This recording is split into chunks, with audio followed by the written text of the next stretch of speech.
Welcome to the Explainer. You know, we all like to think we're pretty good judges of character, right? That we can read people. But what if that belief is fundamentally wrong? We're going to explore that exact question, diving into Malcolm Gladwell's book, Talking to Strangers. And we're going to see why our instincts about people we don't know so often lead us astray. This is a chilling quote. It comes from a police dashcam video in Texas. It all started as a pretty routine traffic stop. On one side of it, you have State Trooper Brian Encina, and on the other, a 28-year-old woman named Sandra Bland. So you have to ask yourself, how does that happen? How does something as simple as failing to signal a lane change spiral into a hostile confrontation, an arrest, and ultimately a national tragedy? Because just 3 days after this encounter, Sandra Bland was found dead in her jail cell.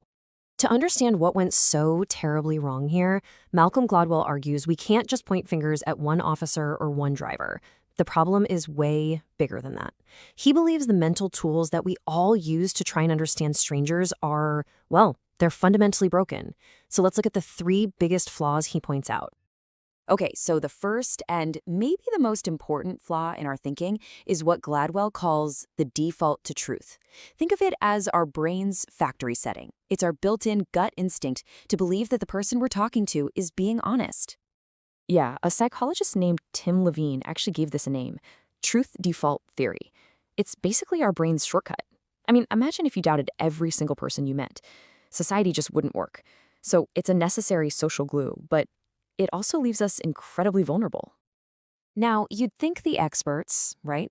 The people whose entire job is to spot lies and deception, you'd think they'd be immune to this. Well, let's consider the CIA's operations in Cuba back during the Cold War. They were absolutely sure about their vast network of spies on the ground. But that confidence, it was completely, totally misplaced. A high-level Cuban defector dropped an absolute bombshell. Nearly all of the CIA's prized Cuban agents were actually double agents. For years, they weren't collecting secrets. They were being fed carefully crafted lies straight from Havana. And here's the thing. It wasn't that the CIA officers were bad at their jobs. Not at all. It's just that they were human. Their own confidence, their belief that they can't fool me, made them blind. Their natural default to trust the people they worked with, well, it was exploited masterfully. They believed their agents because that's our default setting. We believe. So, okay, our first instinct is to believe people. But what happens when we do get a little suspicious? We try to read them, don't we? We look at their face, their body language.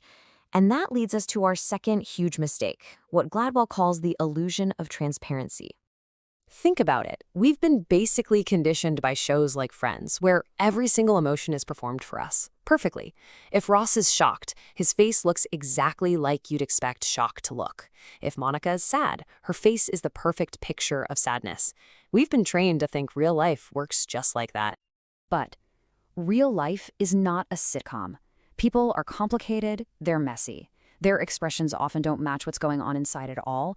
And when we run into that mismatch, when someone just doesn't act the way we think they should, we make some terrible, terrible judgments.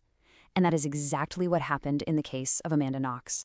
So in the hours after her roommate was brutally murdered, Amanda Knox was seen doing things like kissing her boyfriend and even doing stretches at the police station. Her behavior just didn't fit the script of a grieving friend. And the Italian police, they saw her mismatched behavior not as the actions of a scared, maybe kind of quirky young woman in shock, but as the cold, calculating demeanor of a killer. You might think, okay, even if people are hard to read, I'm pretty good at spotting a lie. The truth is, we're awful at it. I mean, really awful. Across countless studies, our accuracy in figuring out if someone is lying based on how they act is just 54%. We are, quite literally, barely better than a coin flip.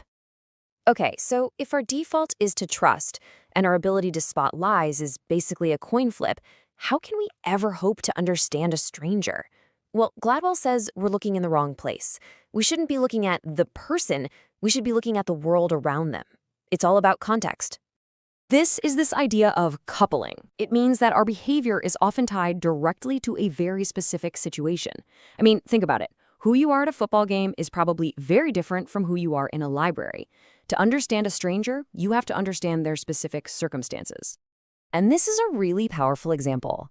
For decades in Britain, a common method of suicide involved the toxic town gas that was piped into kitchen ovens. But when the country switched over to non-lethal natural gas, the national suicide rate dropped dramatically. People didn't just find another way. For many, that impulse was coupled to that specific, easy method. You change the context, you change the behavior. All right, let's bring it all back to that roadside in Texas. Let's apply these three big ideas: our default to truth, the illusion of transparency, and the power of context. So first off, Officer Encino was trained to throw out the default to truth. He was trained to approach everyone with suspicion. That suspicion then led him straight into the trap of the illusion of transparency. He saw Sandra Bland's frustration not as, understandable irritation, but as a sign of a threat. And finally, he ignored the context completely. He forgot this was a minor traffic stop and escalated it into a life-or-death showdown.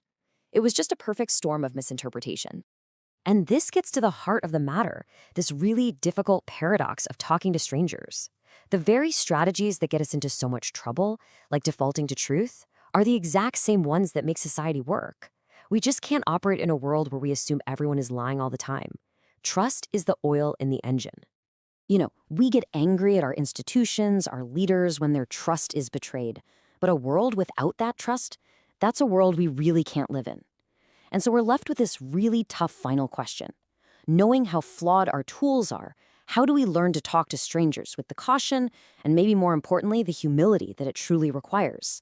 If you're finding this summary valuable, do me a quick favor and hit the like button. And if you want more wisdom from the world's best books, make sure you're subscribed.